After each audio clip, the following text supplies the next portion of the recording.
Yeah, I just wanna be the greatest. Everybody knows my name, shit. I'ma have this whole fucking game list, spitting with the same wit, and I'm gonna be famous. Ain't nobody able to delay this. Coming up, I had a vision to make it. Never wanted to be nothing, always wanted to play shit. Sit in class, always wondering why I love this lame shit. Ang dalawang team na nagdala sa atin sa M2 World Championship ng representasyon, ngayon sila ang pinakahuling laban dito sa ating regular season. Possibly, MPL Philippines Season 7 is presented by Smart, the official tournament telco partner of the MPL. Double up on your passion and achieve that double GG with Smart Double Giga Games. Welcome to the Caster's Desk at ako pa rin ang iyong magiging anchor for this series. Ako si Butters, kasama ko si TDZ, ang inyong magiging analyst. Sup? Saktong-sakto. Exciting? Parang ano to eh. Parang ano to dong. Umulit yung Season 6 natin na Grand Finals. Ito yung bawi ng Omega against Bren Esports. And speaking of bawi, as we continue to deal with the COVID-19 pandemic, we encourage everyone to follow the government's health and safety protocols. This includes practicing social distancing, wearing of face masks and face shields, sanitizing, proper hand washing, and staying at home as much as possible. Let us all do our part to stay safe and help stop COVID-19 para makabawi na tayo dito. And Thads, TDZ, kung ano man, Bren Esports versus Omega. Oo, man. In a best of 3, and ang daming nakasalalay sa series na to. Sobrang dami. Dito natin makikita kung magkakaroon ba tayo ng tiebreaker mamaya. And also yung outcome na magiging standing sa atin for the teams. A lot of things are hanging in the balance para dito, and just one win for Omega. Just one win. Isa lang. Isa lang. Isa lang ang Isa kailangan lang. ng Omega, men. Could make things worse para doon sa nasa Group B, and na 2-0 will take us to a probable tiebreaker for the side naman ng Bren Esports. Madaming possible na mangyari. And napaka-importante itong laban na to, and given na ito yung pinaka-last game or last series, possibly napaka-fitting netong series na to. Yep, indeed. At nakikita natin kasi possible pa na magkaroon tayo ng tiebreaker, and yung tiebreaker natin is a best of 1. Diba? So, I think it is really crucial para sa dalawang teams natin ito kung sino makakuha ng mga puntos, at makikita natin yan mamaya-maya as we head into the draft later. Pero napapansin ko, men, it's all about the preparation eh. Kumbaga, alam na ng dalawang team yung galawan nila ever since. Nakapag-aralan na rin ng dalawang teams kung paano mare-resolve ba, kung paano makakuha yung win against the other two. Then again, TDZ, ang pinaka-importanteng bagay dito is these two teams nagising na sa kanilang pagtulog. Sila yung dalawa nagrepresenta sa atin sa M2 World Championship, at pareho tong dalawang to na nakapagpahinga, nakapagbakasyon, and pareho din silang hindi nahanap yung footing nila or rhythm nila maaga into the tournament. Now, these two teams, nagising na sila sa second half. Bren Esports looking as dominating as ever sa mga nakukuha nilang wins. And for the side of Omega naman, they're on the top 2 spot. Sila ang talagang nakapwesto muna doon ngayon, and tingnan natin kung paano mag-play out etong series na to. Pero men, ano papansin ko Bren Esports, diba sabi mo natin kanina na para silang waking dragon na nagising bigla nung half season. So kumbaga parang on na roll na sila ngayon eh, no? Nasa kanila yung momentum, well, they have to get those points, nasa kanila rin yung pressure, pero Omega Esports, looking at their previous performance, talagang consistent yung galawan nila ever since. Alam mo ba, for the very first time sa MPL, nakita ko yung mga players natin naging sobrang relihiyoso. Oh! Dahil lahat silang dadasal, please pakibigyan po ng ganitong kalakasan si ganitong team para po pasok na kami sa upper bracket. Ito din Bren sumagot, kaya po namin to. Lord, kaya po namin to. Sana po mapanalo po nila. Lahat sila ay naging relihiyoso, and alam mo, Tads, okay na maging relihiyoso ko ngayon because today is a Sunday. Tama naman. Ilang beses nakita natin si Lord yung tumapos dun sa main inhibitor kanina sa mga series natin. Kaya tingin ko talaga it's a Sunday, and we will see kung sino nga ba ang aangat after this series na to. Let's head on to the draft, and this draft is brought to you by Smart. Bren Esports, Omega Esports. Parehong may esports. Ibig sabihin ba magpinsan sila? Posible. Second cousin. Kaya na gusto ko sa'yo. Yan, sinasabi ko sa'yo, Ters. Bren Esports batting out the Popaling Kupa, Diggy, and the Eve. While for the side naman ng Omega Esports, Barats, Benedetta, Selena at yung Bren Esports dito, Tads, nag-start sila sa isang Johet pick. Jawhead pick, nakikita natin yan ever since, highly contested yan so when it comes to bans and picks. The reason is yung jungle control na pwede niyang ibigay and also the capability to disposition one target sa enemy team, which is really crucial. Ang ganda ng startup dito ng Bren Esports, also removing the heroes na laging ginagamit ng Omega Esports such as Eve and also the Diggy. Hindi naman siya yung mga teams sa may hilig sa feeding Diggy strat, pero effective pag nasa kamay ng Omega, you know? Ngayon, Ling na nakuha, well, Haji, nagliling talaga to eh. Oo. And Heath, masaya siya dito sa kanyang Matilda pick. Pero yung Bren Esports, walang patumpik-tumpik, Pakito, tsaka Lance. Tol, kumbaga yung Lance na naman dito ni Carl TZ is pinakita agad as a good starter sa side ng Bren Esports. Doon may kita talaga yung yung hindi natin kailangan magpatumpik-tumpik pa. Kailangan din tapusin to kaagad. Nilabas na kaagad ng Bren Esports yung Lancelot. But let's see what will be the reply of Omega Esports here. Mukhang nilabas nila si Glue. Ito yung sa mga team na gumagamit talaga ng glue, and considering na meron nag-soak dun sa may pinakaharap na heroes for the side of Bren Esports, madali siyang makakuha ng target dito na mahuhuli niya ng kanyang mga skills.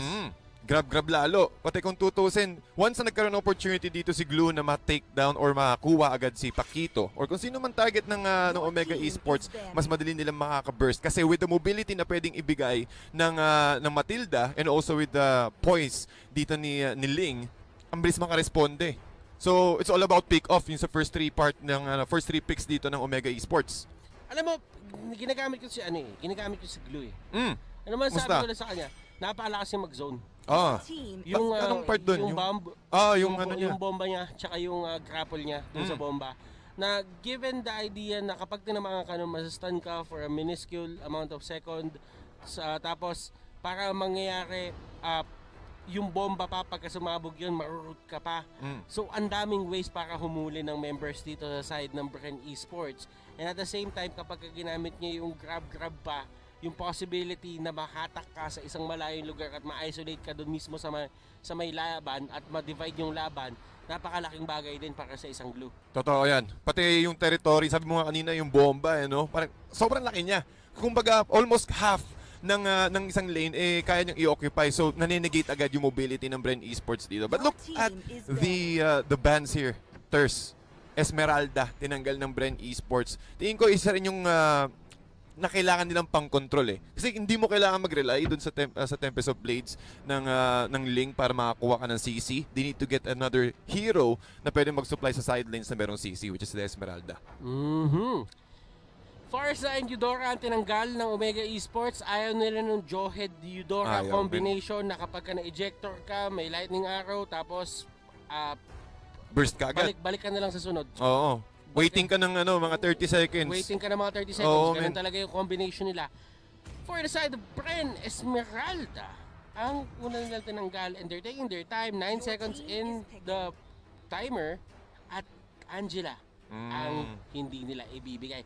Napakahirap nga naman nito considering the fact pa na meron silang Ling. At yung Ling na yan, mas magiging aggressive at mas magiging confident sa mga plays na gagawin niya. Alam naman natin kapag bumaba yan si Ling sa kanyang jumping technique, yung mobility ng Anong Angela. Anong tawag sa jumping technique?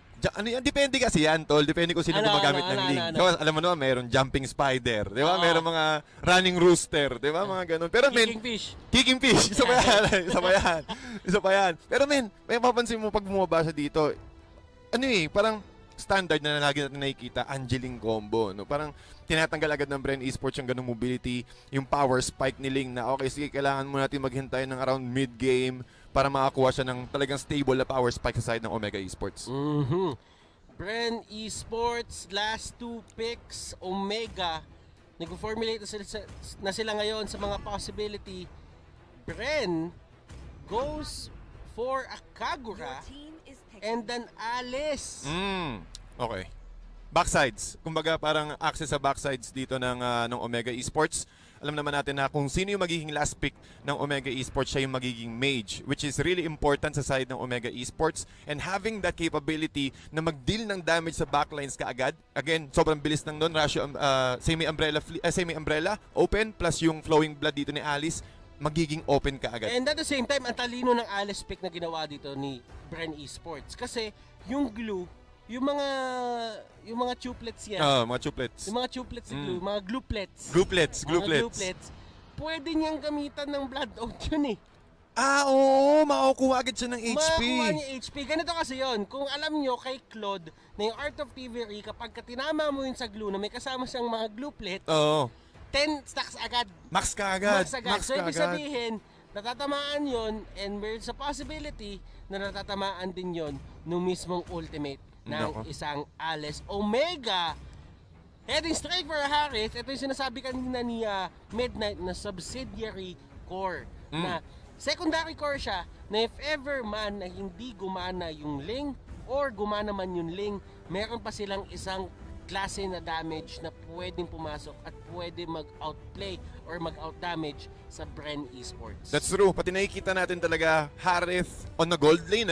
Once na nag-reach niya agad yung level 4, yung Zaman Force naging available kaagad. Again, yung Chrono Dashes. Siguro kapag nakakuha siya ng dalawang Azure Blade, which is not possible kasi nasa gold lane nga siya, mas mabilis niya ma-take down yung mga turrets. At yun yung hinahanap ng Omega Esports na momentum on tempo para maging aggressive at ma-enable kaagad yung Ling as soon as possible. This is Bren versus Omega, ladies and gentlemen. Game number 1. Probably the most important game na meron tayo ngayon. Papasok ng MPL S7 playoffs. Mainit na mainit. And this is going to be the Celestial Palace para sa last possible series. Yep, at makikita natin Bren Esports kaagad. Nakikita natin na more on clearing the middle lane kaagad. And also going for the Lito Wanderer. Ang ating star matchup, Hajizi and also Carteezy. Sabi nga ni Rob kanina, no? Pag mayroon tagang TZ sa huli, talaga makikita mo na magpe-perform at yun ang mangyayari, posibleng mangyayari dito sa ating game. At nakita mo si Lasty dito, sinubukan niya talagang pumasok, pero si Heath, nandoon, yung Soul Bloom, hindi mo basta-basta pwedeng hindi indain yan eh. And Heath, yung ibang mga Mathilda users, gumagamit sila ng Impure Rage. Pero si Heath dito, ang kinuha niya naman is Avarice. Well, making it easier for him to get that power spike. Nakita naman natin yung Soul Bloom, napakasakit. Pero nice control dito kay Lusty, ejecting that orange buff. Pero syempre makukuha pa rin siya ni Hajizi. But going back as I was trying to say, Avarice napalaking bagay niyan para dito sa Matilda because of that power spike. Yung Soul Bloom kasi napakakatin niyan into the early game. At kapag nakakuha agad siya ng Holy Crystal on top of that, that will again, cement yung advantage na pwedeng mangyayari sa side ng Omega. Ito yung ginagawa ni Kenji dito kay Flap. Nilalagyan niya na lang ng bombs para kahit papano ay hindi makapag-advance dito yung Pakito. And look at the damage output ng isang glue sa isang Pakito. Kumbaga, pwede niyang laruin yung waiting game eh. Nalapag lang siya bomba. Kapag nalapit doon si Flap ng onte, pwede niyang hawakan yon at lumapit doon, mapasabog yon, ma-root, ma-stun, at everything na kailangan na ng isang glue para bawasan unti-unti yung Pakito. Tama ka dun, Ters, kasi kung tutusin sa matchup, si Pakito kailangan niya munang dumikit para makakuha ng lifesteal, para makakuha ng damage. Pero with the skill from glue, kaya niyang i-zone out at kaya niyang mag-deal out ng damage in the wrong range. At yun yung importante sa early game. Ma-disable mo agad yung offlane since dun mo una mag-respawn yung turtle, which is nag-respawn na nga. First time na nakita natin tong lapu-lapu sa may mid lane, ginamit to ng signal. Ngayon, Omega naman ang kukuha niyan. Carteezy, tinalon siya dito ni Lapu. And look at that, retribution! Mapupunta pa rin kay Carl! And this, Carteezy, niyakap nila Pakito will just go down as well in the process. Pero magkukuha siya ng 2 kills for that certain skirmish. At panalong-panalo doon, ladies and gentlemen, in my opinion, yung side ng Bren Esports. Totoo yun, Ters, kasi bukod dun sa kill, 2 for 2 yung exchange nila kanina, pero yung additional gold na binibigay ng Turtle sa lahat ng members ng Bren Esports is a big deal. Masin natin, almost 400 yung gold na lamang dito ng Bren Esports, yun dahil dun sa Turtle kill. At medyo hindi nga lang naging ganun ka-effective yung Turtle buff, pero it's still okay. Advantage, yung mga small advantage ito sa early game will actually impact a lot when it comes to mid game to late game. Narinig ko to dati. And 200 gold in the early game has more impact than 200 gold into the late game. Totoo yun. Totoo yun. Kasi minsan, kasi pag late game na, hindi na talaga factor yung gold eh. Oo. And at the same time kasi, yung pag-build ng items mo, yung item progression mo into the early game, yun yung magdidictate kung mabubuli mo ba yung lane, maduduel mo ba yung lane, o mabubuhay ka sa lane. Totoo yan. Pati isang isang item lang might change the course of that skirmish. Kasi kung sabihin natin bumili ka ng isang HP item pero yun lang din pala enough yung damage nila. Circling Eagle ginamit para magkaroon ng kahit onting delay dun sa pag-takedown sa kanya. Pero si Few, naging kalmado, sabi niya, sige, dito lang ako, babatuan kita ng pana pagkababa mo. Ay, ng payong, hindi pana, payong. Payong kagad. Well, almost parehas din naman. Medyo bumubo ka lang ng unti yung yung payong. Pero yes, given the fact that Magandang save. di ba? Parang pero well, kita natin dito no. Si Carl TZ kumuha na rin ng kanyang add potion para hindi ma-ejector dito ni Lasty. And going at the items, mo ang napaaga ang brute force breastplate dito ni Flap TZ. He did not went for that yung lifesteal kaagad. So more of a sustainability and also a movement speed para lang makakaroon ng control dito sa side ng Bren Esports. And Flap, magiging aggressive siya dito kasi nga may brute force breastplate siya and nakakuha siya ng double kill. Mapupunta na naman yung retribution kay Carl TZ. And Carl, nung nakuha niya, ginawa niya agad tads, umalis siya, alam niyang hindi nila kaya yon at that certain moment. Epas lang, no? Epas lang. Kailangan muna. Kasi nangyari na yung kanina eh. Kumbaga parang hindi sayang eh. Hindi sayang yung turtle buff. Pero ito, another objective na naman na nakuha ng Bren Esports. Dikit pa rin yung ating net worth, but with the aggression na nakukuha ng Bren Esports and also given the fact na si Lasty with the Jawhead, umiikot lang siya ng umiikot ng lane. Kapag walang buff na pwedeng makuha sa side ng Omega, pupunta siya dun sa may lane na kung saan nandun yung secondary core nga ng Omega. Now, doon sa may baba, merong switch lane na mangyayari dito for the side of Bren. Talayo nila si Alice kay Harriet. And as we all know, mas magiging aggressive si Toshi dito ngayon kasi nakuha niya na nga yung ultimate niya. Ngayon, yung Blood Oath, it's a good ultimate to have. Pero kasi ang magiging problema dyan, paano kapag walang ibang members dun sa side ng Omega na pwede niyang kuhaan ng buhay and at the same time yung minions din. Yeah, pati ang bilis kasi mag-push ng minions ng Harit eh. Synchro Vision, Chrono Dashes, pag meron pang Zaman Force, pwede niyang gamitin yon. Pero ang sabi ng Omega, okay, alam na namin yan, nahihirapan dito yung Pakito sa may top lane. Iikot din namin si Glue dun sa bottom lane. Habang umiikot nga rin man si Heath, Circling Eagle, ginamit na masyado maaga, pero dito, Ling will get 2 knockups.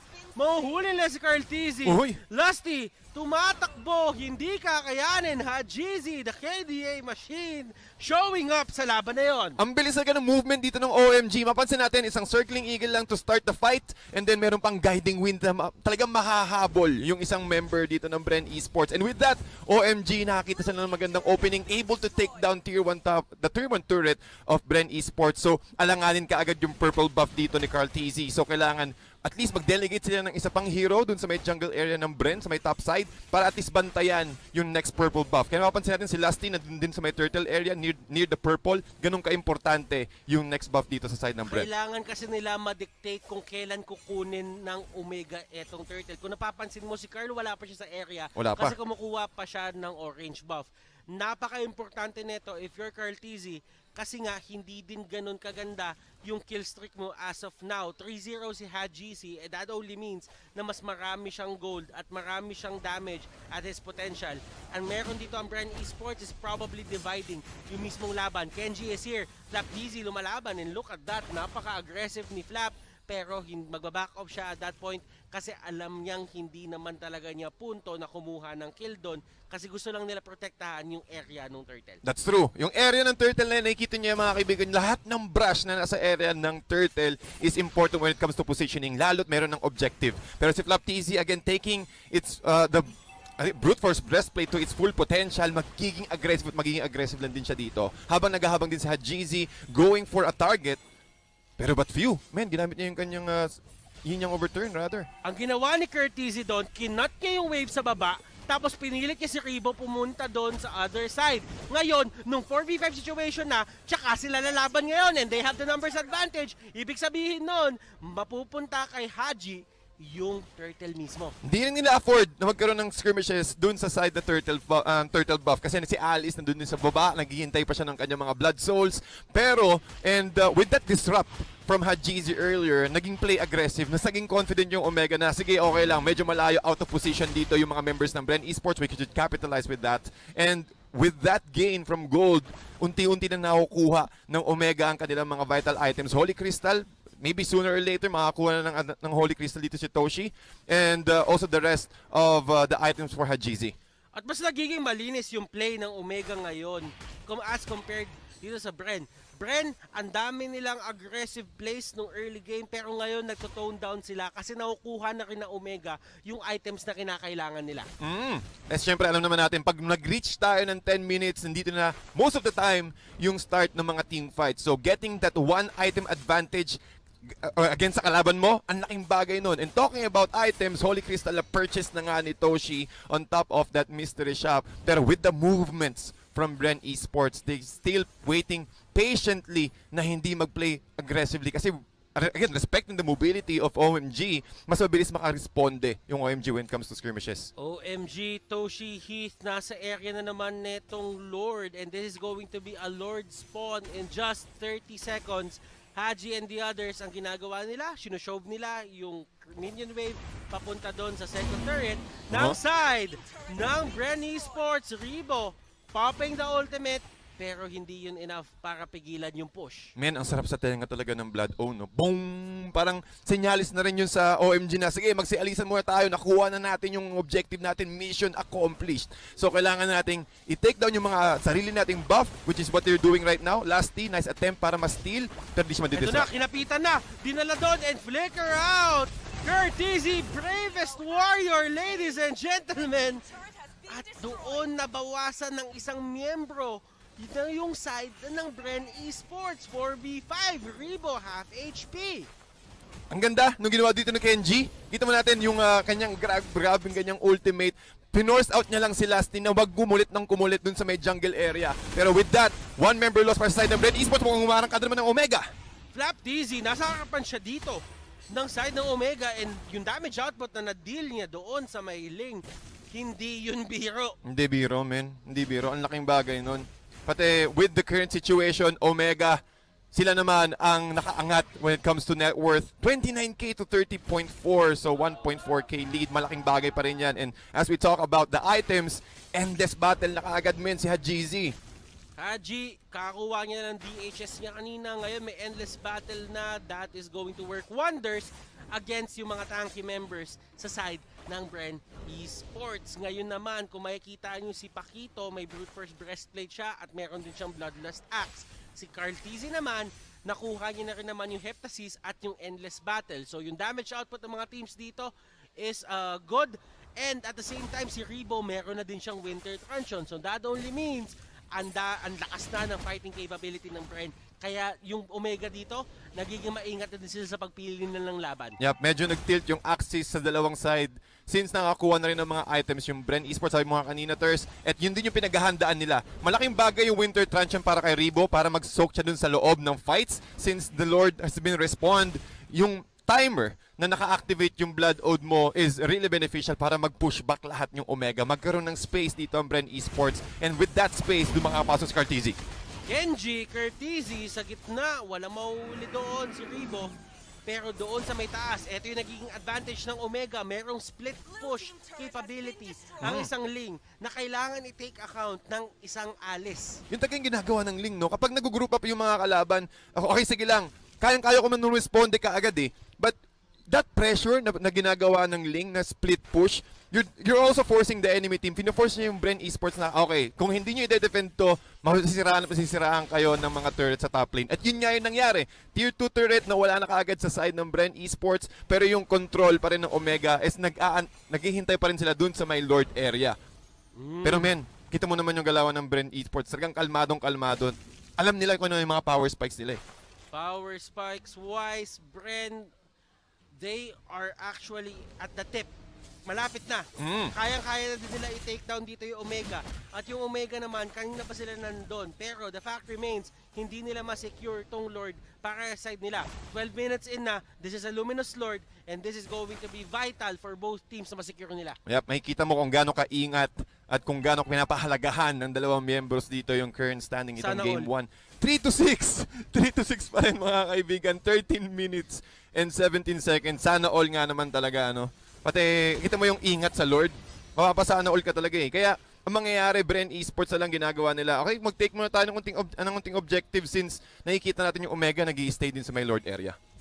Now, Omega, ayaw talaga nila pakawalan to. Kasi alam nila at any given time, baka pwedeng biglang kunin to ng side ng Bren Esports. And it's all about territory as of now. That river is neutral territory at nagtataas ng mga sarili nilang flag dito yung Bren at Omega na parang atin to, mas may control tayo dito. So ibig sabihin kung magpumilit sila, tayo yung nasa advantage.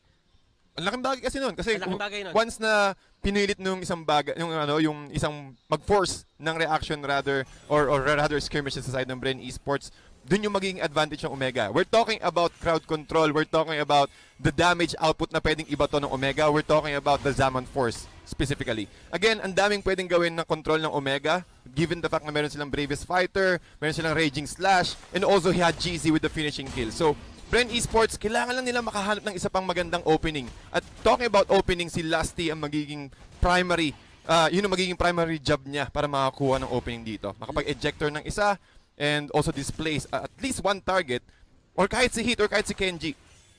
Discipline play coming out from Omega. Kung napapansin mo, hindi tumatapak doon sa upper half ng mapa yung top lane minions ng Bren Esports. Kapag dumating sa punto na equal na may tao na nagtitake time para kontrolin yon. Ngayon, bakit nga ba mahirap naging mahirap for both of these teams na mag-force ng isang Lord? Ang daming ways, ang daming good team fight capabilities ng mga heroes nila. And as we all know, Flaps, Kenji dito, pumasok na, grab, and Flap TZ nilayo siya. Masyadong malayo dun sa may bomba, hindi siya mahatak pabalik doon sa may side ng OMG Berserker's Fury. Mapapahawak na si Hajizi. And wala pa rin nangyayaring laban. Napakaingat, men. Pero there was a nice attempt para kay kay Heath na magkaroon ng at least ng zoning capability, and also kay Kenji. Yes, he is successful to use his ultimate, pero sobrang layo. Hinahatak ng Bren Esports na sige dito kayo sa may territory namin, sa choke point namin. Kasi with that space na ganung kaliit na pwesto, doon makakapitalize ng ng Bren Esports yung damage output nila eh. Ano ba 'yon? Meron silang Yin-Yang Overturn, meron silang Torn Draws, meron din silang Blood Ode. So, kaso, Omega, nire-respect din nila. Okay, wait, ayaw namin dyan sa pwesto na yan. Lord pa rin ang main objective namin. Ngayon, tumatagal na yung game. 16 minutes in, nag-online na si Ribo, nag-online na si Toshi. This is going to be interesting kasi itong dalawang to, they are the ones na may hawak ng late game potential ng kanilang sariling team. GZ on the other hand and the Lancelot. Alam natin si Lancelot nag-fall off yan pagdating nung 12-minute mark na kailangan, meron tayo stat dati na kapag ka umabot ng 12 minutes at hindi ka pa nanalo, madalas hindi na talaga nakakabawi ang isang Lancelot. Nagkakaroon na rin kasi ng mga items yung mga heroes, kahit yung mga mages, nakakapag-items sila for a physical attack or for physical defense. Kaya naglo-load down, nagpapamel down dito yung power strike ng Lancelot. But we're not saying na talagang yun na yung pinakamagiging kaso. There are times na bigla na lang makaka-burst down ng isang lance katulad ng intended talaga na gawin sa kanya. And it's all because of the damage output na nagagawa dito ng Blade of Despair, Endless Battle, and Heptasis. Heptasis malaking bagay. Kasi, armor penetration, malaking bagay. Pati yung single strike niya ng isa every few seconds, yun yung possibility na pwedeng gawin. Yun yung magiging sagot ng Bren Esports against that power spike na pwedeng hang possibly ma-pull down because of the timers. Pero, Thurs, kita mo naman. Kanina pa naghihintay yung Lord. Alagang-alaga. Lord nyo, pagod na. Kanina pa hinahatak ng mga team pero wala talaga nakakakuha. Kung titignan nyo sa upper part ng inyong screen, 0-0 pa rin yung mga Lord. Kanina pa siya pabalik-balik. Sabi niya, sino ba talaga? Ba't ba kayo nandito? parang pipili ako sa isa eh. Sino ba? Green ba o red? Nananahimik ako dito Uy, ang ganda-ganda ng pag-chill ko dito. Bigla niyong istorbohin. Pero yun nga, ang magiging target dito ng Omega. Pansin mo, tol, ilang beses na, ilang minuto nang nagsusok o tumatambay doon yung Omega sa my Lord area. Pero ang sagot ng Bren Esports, isang member lang ang kailangan naming ilagay dyan. Si Lasty lang. Omega, Hajizi, sinusubukan nila to ngayon. They know that they have the advantage kasi sila ang una nakapwesto. Yung payong malapit dun sa brush, pumasok dito si Kenji, and 12,000 HP para doon sa my Lord. Kanino mapupunta? GZ with the retribution. Lancelot will go down. At eto na yung laban na kanina pa natin inaantay. Si Few yung next target dito ng side ng Omega. Haji with the jump. Kakayanin ba? Curtizy nandito for the finish. 4 members down for the side of Bren. Omega just losing Kenji in the process. At eto na ata yung GG push na hinahanap nila, Tads. Isang bighayang pagbigkas lang ang kailangan ng Omega dito. At hindi pa sila umihinto. Again, with the Circling Eagle, nag-focus na agad sila doon sa main inhibitor. Omega wins game number 1. What a play para sa Omega, men. Kaya pala hinihintay. So sulit patience si Sir Bercho nga naman, sabi nga nila. No? Isang Lord take lang, isang magandang skirmish lang, isang magandang team fight lang, biglang nag-iiba agad ang flow ng laro. Welcome back to the casting table, mga idolo. And now we are back para dito sa game number 2. Now, ang daming binatong points ni Wolf, and what are your thoughts on that? Tingin ko, men, yeah, I completely agree dun sa may mga puntos niya na talagang nagiging patient Ilang yung points? dalawang teams. Mga dalawa. Ayan. Mga dalawa. Diba, lahat technically, kidding aside, ladies and gentlemen, nakikita mo dun yung persistence ng yung dalawang teams. Ginagamit nila yung kanilang mga strengths. Well, to its full potential. Kaso, dun nga lang sa may match-up ng early game pa lang. Sabi nga ni Wolf kanina, no, yung sa may Lapu-Lapu against dun sa Kagura, mahihirapan talaga yung hindi enough yung damage ng Kagura dun sa may mid lane. Kaya nakaikot ka agad, mga members ng Omega. Yung mic ko nasa ilong na eh. Yeah, I do get the idea talaga na it was a battle of attrition eh. Na patience ang kailangan ng both teams. At kung sino yung maging impatient at kung sino yung pinakauna magpasindak, that is going to be the team na matatalo. And sadly, nung nakita talaga kasi nung Bren na kinukuha na ni Haji yung Lord, they had no chance. They had no other options. Ang kailangan talaga nila doon is pumasok na at simulan na yung laban kasi pag hindi, makukuha yon at masisecure nila yon ng mas mabilis. Ngayon, for Hajizi, this is the first time na nakita ko siya. Talagang sobrang commanding niya na yung tipong siya na talaga mismo yung nag-take ng charge eh. Siya yung gumagawa ng lahat. Siya na yung gumawa eh. Oo. Kasi usually nakikita natin, inaantay niya yung play na gagawin ni Heath. But with Heath, na talagang hindi na siya capable at that point on kasi yung Circling Eagle can only do so much and at the same time, mag-Circling Eagle ka doon at gumawa ka ng play para sa team mo, malaki yung burst damage na magagaling sa Bren. So, ang ginawa doon ni Hajizi, nag-step up siya doon sa plate, hinuling niya si Carl, and Carl was caught out, and the burst down siya bigla. Pati ang laking bagay din talaga ng glue, men.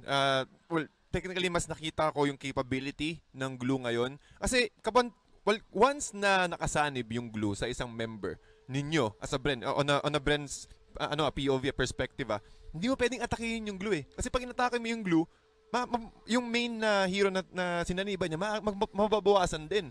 So parang sugal.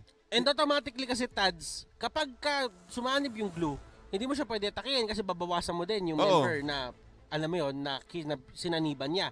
Ngayon, habang nangyayari yun, nasa mukha kayo nung player na yon at ni glue. Hindi natatapos yung possibility or yung capability ni glue na maglapag ng bomba sa harapan nyo at kapitan yun. Pag nahuli kayo lahat nun, maroot kayo, and at the same time, pag naroot kayo, automatic papasok sila. Yun yung opening. Papasok sila lahat. So, glue there, I think was the perfect hero for the side of Omega. It's Phenomenal. the hero that they needed at that certain standoff na nangyari. Battle of attrition patience game. Pero kung ikaw ay may ganong klaseng potential na manghatak at mangsanib ng isang player, yung battle of patience nyo talagang magkakaroon kayo ng certain edge pag tumagal pa yung game. This draft is brought to you by Smart at simulan na natin to. Omega Esports versus Bren Esports. Our M2 representatives are fighting it out dito sa isang best of 3 series. Kasi magkaiba sila ng group eh. So this is the first time na magkikita sila. Oo. And we have saved the possible the best for the possible last series. Kasi Diba? depende pa yan kung sakaling magkaroon tayo ng tiebreakers mamaya. But either way, Omega Esports starting things off, Barats kaagad ang tinanggal nila. Ilang beses natin nakakita ng magandang performance ng Barats, no, men? Kumaga parang, starting week 4, if I'm not mistaken, dun mo may kita yung capability, yung strength ng Barats sa pinapakita ng dalawang teams. Again, yung madi-disable mo kaagad yung mga heroes na pwedeng pumasok agad sa loob, especially assassins, mga tanks din na laging gustong humarap. You're giving time sa side ng team mo na pwedeng mag-response, yung opening na walang frontliners yung kalaban. So tingin ko sobrang impactful talaga ng Barats. Now, let's look at the draft tads. Omega Esports, Barats, Benedetta, Selena.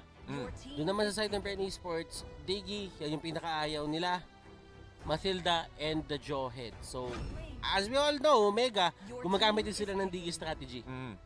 Kaso ang last time na nakita ko gumamit sila ng Diggy strat is, hindi siya yung feeding Diggy, talagang full capability na Diggy old school na meron ganun. But still, isa rin sa mga strengths ng Omega Esports. And that's the thing, Tads. Kasi, hindi mo nga mabasa kung normal na Diggy o feeding Diggy. Feeding Diggy. Paano mo hahandain sarili mo? Totoo yun. So, parang yung mas better na lang natanggalin na lang natin Mas yung better Diggy. na lang natanggalin mo. Para hindi... Ang volatile eh. Oo, para hindi... Ang volatile nung ideas na pwede lumabas eh. Pwede siya maging feeding Diggy, pwede siya maging normal Diggy. Pagka naging normal Diggy siya, usual na kasama niya, mga Bruno, mga Granger, yung mga marksman talaga na kailangan ng extra farm and extra protection. Ngayon, pagka feeding Diggy naman siya, kayo naman madadali. Oo, posible. So it's all about removing one of the problems easily by just banning the hero. Pero talking about hero thirst, Omega Esports na naman, nilock in na naman nila yung link dito ni Hajizi. Pero ang sagot ng Bren Esports, Eve plus the Uranus. So, Dalawang alien. Oh, alas magkamukha na nga yata sila eh. Oo, kumbaga, si Eve, yung purple version ni Uranus. Tapos si Uranus yung gold version ni Eve. Sabagay, tama naman. Tama naman. Kulang na lang nila dito. Si Sasuke na lang, kompleto na yung mga heroes from Area 51 eh. Pati meron lore silang dalawa ni Zas pati ni Eva. Nabasa ko yun. Ano yun? Na lagi silang magkalaban, kumbaga. Intergalactic war, parang gano'n nung nangyayari. Bren Esports, sinecure kaagad ang kanilang mage and also frontliner. Tingin ko, men. Mga intergalactic war, mga Star Wars pala trip nito. Kaya pala yung next collab, Star Wars dahil sa dalawa nito. Mismo. Omsim. Ngayon, Baksha and the Esmeralda. Well, Baksha is an answer para sa isang Uranus and at the same time, dininay mo din yung hero pick sa Bren Esports na hindi sila makapag-Baksha. Yeah. Pati with the mobility na pwedeng ibigay dito ng tank Baksha or rather an offlane Baksha, may enable din kagad. Merong katulong si Ling when it comes to, again, bursting or getting a pick off with the mobility from the shield unity. Pero mukhang napaturo ka doon, Ters, after mo makita si Lunox. Lunox, I really think it's one of the best counters na pwede mo kunin against sa Baksha, Esmeralda, na kaya niya talaga mag-burst down ng ng isa sa dalawa. And at the same time, it's a good answer din para sa Ling. It's not a direct answer para sa Ling. Pero indirectly kasi, ang lakas ng isang Ling, isang hirap niya tamaan ng mga skill shot. Technically kasi, si Lunox hindi siya skill shot eh. Pindutin mo, tatama siya agad.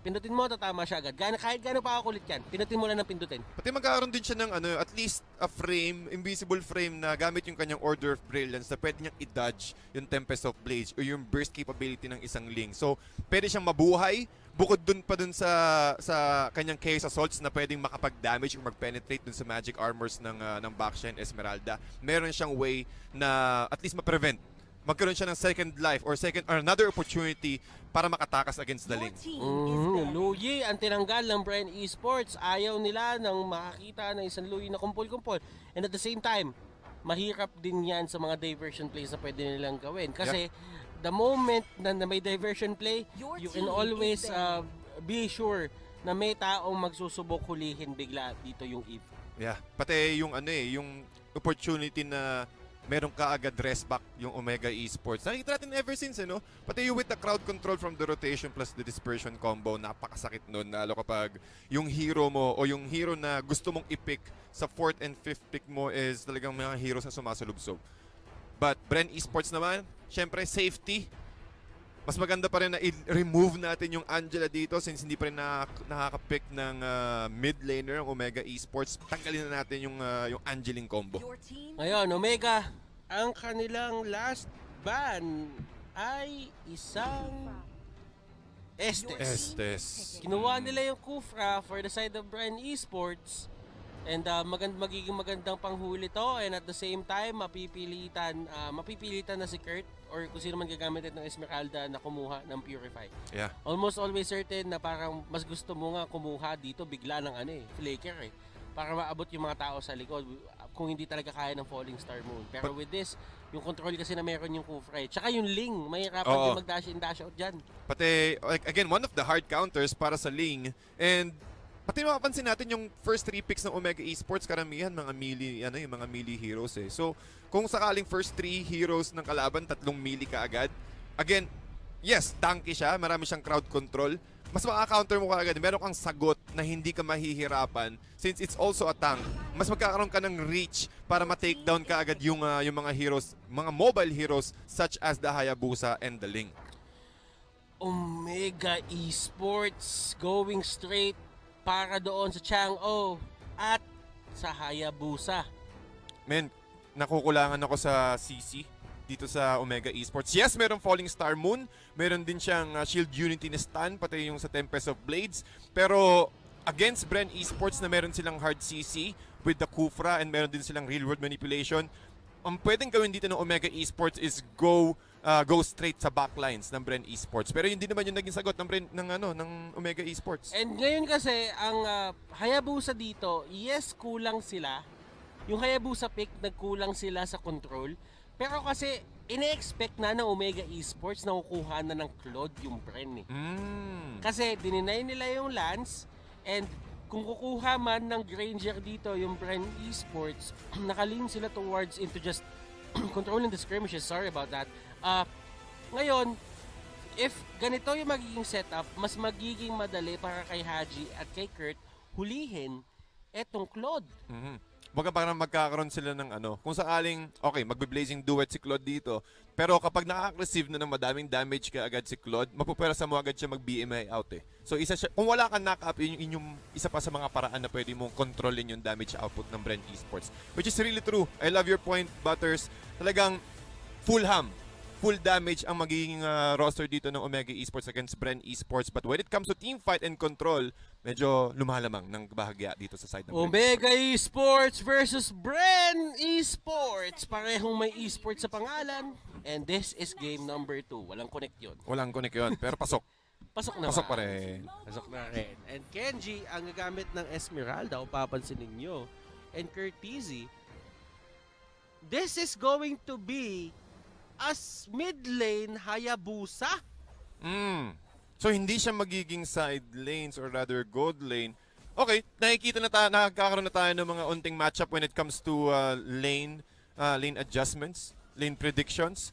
Tingin ko rin kailangan kasi magkakaroon ka agad ng ng levels dito si Curtizy. At kapag nagkaroon, positioning yourself on the middle lane, mas madali kang magkaroon ng choice kung saang lane ka pupunta.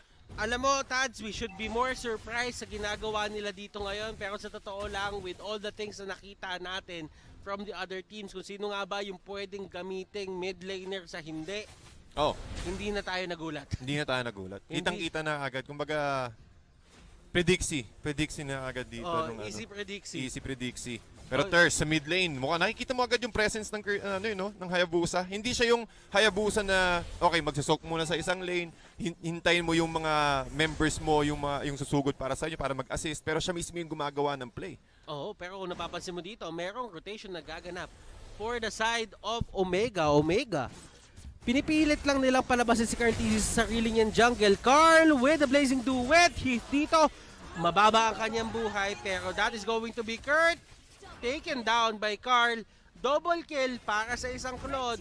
Tingin ko ayaw mo mangyari yun, pero may sagot din naman yung side ng Omega doon kay Rebo. Yep, magandang opportunity yun for Omega to go for pick-off. But unfortunately, hindi nila napansin na si Cartesi pala nandun na with the Blazing Duet. Pero yung mapansin natin yung emblem structure dito ni Cartesi, he went for a high and dry, so he's always going for a pick-off. Really suitable for a mid-lane Hayabusa. But kung sakaling nagkaroon ng mga team fight, kailangan muna maghintay ni Cartesi or at least lumikot siya sa may pinakalikod para mas mag-proc ka agad yung kanyang high and dry. Toshi, nice attempt gamit ng kanyang meteor shower to steal yung purple buff ng Bren Esports, pero sabi ni Cartesi, mabilis pa rin ako, man.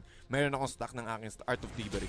Alam mo, nakikita ko na ngayon yung mid lane as the adjustment role na kung sino man yung kailangan mo para manalo, doon mo ilalagay. Heath, Pew, Lusty, and Flap nandun sa may gitna ng marami. Kenji getting away, regeneration, ginamit niya. And retribution, mapupunta na naman kay Haji, pero merong alalay na naman kay Lusty para mahuli si Heath. Lusty, every single time, just prioritizing kung sino nga ba yung magiging main target dito ng Bren Esports on current situation. Sabihin na natin na si Lusty, kailangan niya munang gamitin yung kanyang Tyrant's Revenge para magkakaroon ng reach. But with that sustainability na pwedeng, yung nangyaring situation kanina dun sa may turtle area, saktong-sakto lang din. Na kahit hindi natin nakakuha yung turtle, but with the strength of the Kufra, mukhang kailangan nilang makuha ito. Order Brilliance, nabato pa sa area, but yeah, it's enough to make him stay alive, si Rebo. Pero kasi yung pressure na nanggagaling dito sa side ng Omega, dito sa may botlane, kailangan natin bantayan ng Bren. Si Rebo yung nalalagay sa alanganin. Men, makikita mo talaga dito, when it comes to heroes and when it comes to gold, isa sa mga inaabangan natin dito is si Rebo. Well, he went for that again, yung Magic Worship. A lot of burn damage na pwedeng i-dish out dito, pero kailangan niya muna magkaroon ng COD. Meron siyang Elegant Gem going for the COD, pero look at the other side. Kita mo naman dito yung farm ni Toshi going for the mystery shop, bubuo agad siya ng glowing wand. And Carl at level 7, Toshi, target ni Rebo at ni Lusty, and as you can see, Rebo, makukuha niya yung kill kay Toshi, pero eto na ang rest back. Order of Brilliance, binato, Lusty, nahuli siya nung Shadow! Natikitan ng Shadow, men! Natikitan ng Shadow, yun yung nangyari, kaya hindi siya nakapag-teleport out. May damage pa naman yung Quad Shadow na yun. Pati kahit saan ka pumunta, basta within the vicinity ka ng Quad Shadow, mapupuntahan ka ni Cartesi. And with that kill, nakakuha agad siya ng Blade of Heptasy. So, unti-unti na sumasakit ang mga miyembro ng Omega dito. And also on top of that, glowing wand na purchase na ni Toshi. Pero sa side naman ng Bren Esports, syempre hindi pa rin sila papatalo. It's all about the team fight. And talking about the team fight, mag-respond na naman ang Turtle. So possibly, makakita naman tayo ng isang maglupit na skirmishes. Kenji, Flap TC, ito the never-ending love story ni Esmeralda at Uranus. Heath, nakahuli ng dalawa. Cartesi, napilitang gamitin yung BMI para makalayo. And Cartesi, nandun siya sa area ni Flap TC, pero hindi niya pipihitin yung ultimate lang doon. Alam niya masyado makunat yan. Cartesi, binabaril-baril si Heath. Yung turtle na naman, yung focal point dito sa ating laban. Tignan nyo kung kanino mapupunta yan. Hajizi, nandun sa area. Lusty dito, tumalon na. And Retribution, Tempest of Blades, lahat binato na. And Carl with the killing spree. Baksha will go down, and every single time na kukunin nila tong Lord, laging may Baksha na inaalay. Pero at that point on, Flap TZ overstepping doon sa kayang limit ng side ng Bren Esports na parusyahan siya ni Kurt, and that is going to be a 1-for-1, Tats. 1-for-1 exchange para sa dalawang kupunan, at nakikita natin yung timing dito ng members ng Bren Esports. Saktong-sakto, kakakuha na lang ng Necklace of Durance para kay Few. Ginamit niya kaagad yung real world manipulation, nakulong kaagad yung side ng Omega. And with that, medyo nag-overextend na talaga din si Flap TZ, at nakita ni Cartesi yun, okay, meron akong high and dry, pwede nating gamitin agad yung aking OEG Shadow Kill, at yun yung nagpa-even out ng scenario sa side ng Omega at Bren. Pero ngayon, ang dami na nakukuhang kills ng Omega, pero they're not answering yung pinaka-problema dito sa side ng Bren. Si Carl TZ, 3-0. Dire-diretso siya dito na magpa-farm, hindi siya napipigilan, yung uptime niya perfect for getting those monsters. DHS now up 6 minutes and 27 seconds. Ganun niya kabilis nakuha yon, and that is going to be something na kailangan bantayan ng Omega. Yep, at kapag nakakuha pa siya ng isa pang item, kanyang golden staff, lalong sasakit yung damage output dito ng Bren Esports. At yun din yung hinihintay ng Bren Esports dito. Kaya ang ginagawa ng Omega is gumagawa agad sila ng aksyon na parang dito sa bottom lane, Hadjizi trying to force Rebo for the Order of Brilliance. Pero sabi niya, hindi muna. Mag-ano muna ako, TP out into Chaos Assault. And gumamit ng ultimate. Pero makakatakas lang just in time. Dito, ang Ling. Ang laking bagay nun para sa Omega kasi malalaman nila na okay, itong window na to na walang real world manipulation, ito yung opening natin para lalong maging aggressive. Pero ang Bren Esports sabi nila, ops, wait lang, mukhang nakulangan, nakakuha ng information dito yung Omega. So Omega forcing the situation, going for the turtle, pero yung magiging reply na ng Bren Esports dito, okay, sige, nandito si Flap TZ, depensahan mo muna, just buy time para magkaroon ng real world manipulation sa Bren. And Hadjizi, kompleto ang kanyang mga buff ngayon. Si Kenji ang napagtripan ng side ng Bren. 1/4 ang buhay niya. Lasty tumalon doon para i-check kung merong tao. Hadjizi and the others. Nandito na sila sa area. Toshi with a flicker and walang mag-gip masyado. Wala. Yung blazing duet ni Carl TZ at hindi naman na itipilit din ng Omega yung retribution while si Kurt TZ nandun sa may pinakalikod, kinukuha niya yung mga turret. Muntik pang makuha yung 30, pero mukhang binalikan niya ng gamit kanyang quad shadows, pero walang minion sa bottom lane. It was, tingin ko, at least a worthy trade. Kasi turtle, yes, you will have that turtle buff, pati meron kang additional golden XP. Pero yung ma-takedown mo yung turret sa bottom lane, pwedeng gamitin ng Omega to as an opening when it comes to next team fight. Again, sabi natin kanina, pag umabot tayo ng 10 minutes, dito nagsisimula yung mga team fight, mga skirmishes, mga team fight na malakihan. Kasi nandun na yung next lord. Glowing Wand napunta na kay Few. Yung items slowly but surely umaabot na sa side ng Bren. Rebo, Lightning Truncheon. At kung papansinin nyo, Brute Force Breastplate ang kinuha dito ni Kenji. Alam niya na kailangan niya ng extra protection coming out from Carl TZ at meron pa siyang Dreadnought Armor dito just for the sake na meron kaya niyang isustain yung damage na ibabato ni Carl. Golden Staff nakuha na din niya and 9 minutes in, this is the time na kailangan magbantayan netong dalawang team na to.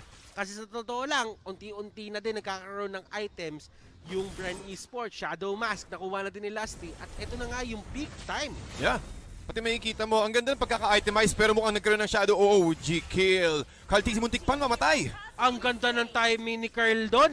Inantay niya muna kahit papano na mawala yung shadow kill at nung nawala, tsaka siya nag-BMI out. Hindi siya mati-takedown at si Kurt TZ at Hadjizi, yung dalawang may Z sa side ng OMG. Nawala. Sila ang nawala. Oh my! 12 seconds para kay Hadjizi at Bren Esports. Mukhang na ibaliktad na naman ng Bren Esports ang current situation nila. Coming from that, merong 3K net worth advantage dito ang Bren Esports at unti-unti nila na-occupy ang territory ng OMG.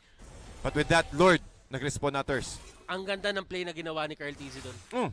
Ang ganda ng play na ginawa ni Carl TZ, yung patience, yung timing, yung precision ng play na yon, sobrang ganda. To the point na yung paa tayo makapagpabaliktad netong, hindi makapagpabaliktad, pero magdadala ng tempo ng game papunta sa side nila. Yeah, and talking about sides, 32K net worth na ang Bren Esports at unti-unti na nakukuha yung mga kailangan nilang items for another push.